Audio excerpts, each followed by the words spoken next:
Good morning guys. So ayun, gusto ko lang ikwento, no. Napansin ko kasi itong nakaraan may nabasa ako, may napanood ako na video na content creator nag-i-invite na sumama sa kanya. So alam naman natin na lahat na kumikita ang content creator making videos sa YouTube o sa ibang platform. Pero nakikiusap lang naman ako na sana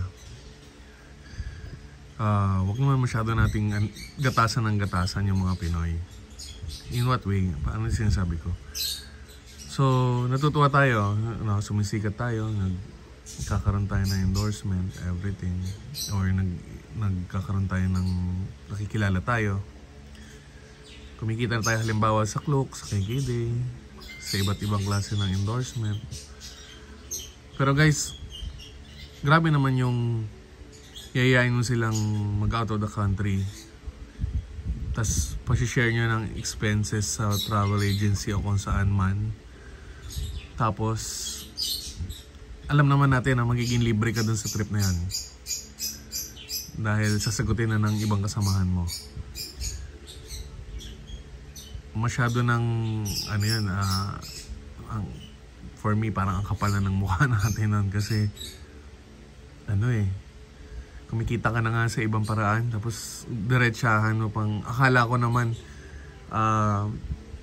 sabay-sabay kayo magbubook and then magdi-DIY kayo, okay na yun pero yung sama-sama nga kayo pero pagkakitaan mo yung mga kasamahan mo, kawawa naman yung iba na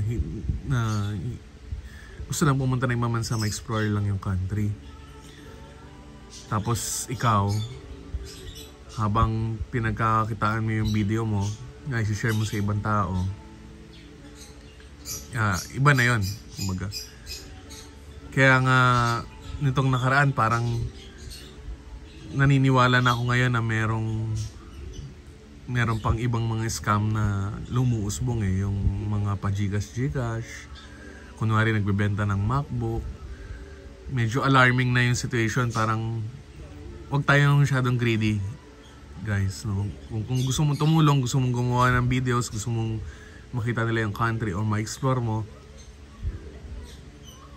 wag naman at the expense of other person or another person, I mean. Nakakawa naman kasi what if talagang yung budget niya ito lang tapos pagagastusin natin ng ganito. Maaaring sabihin mo na hindi mo na natin pinipilit sumama or what, pero guys, masyado ng lantaran na mukha na tayong pera, medyo makapal na yung mukha natin sa part na yun. Habang tayo hayahay, bili ng alahas dito, bili ng gadget dito, masyado na obvious na nagiging greedy na tayo. So yun lang sa akin lang dun sa mga future na gagawa ng videos or kung gusto natin makatulong sa Pilipino, tulungan natin. Kaya yung ibang mga countries ayaw mag-invest ng business dito napakaraming red tape, napakaraming pagdadaanan, yung taxes, everything, yung mga lagay-lagay na yan. So nagmumukha na tayong mukhang pera, guys. Huwag nating madaliin yung pag-asenso, inaantay yan. Darating yan. Huwag naman sa magiging kapahamakan ng ibang tao.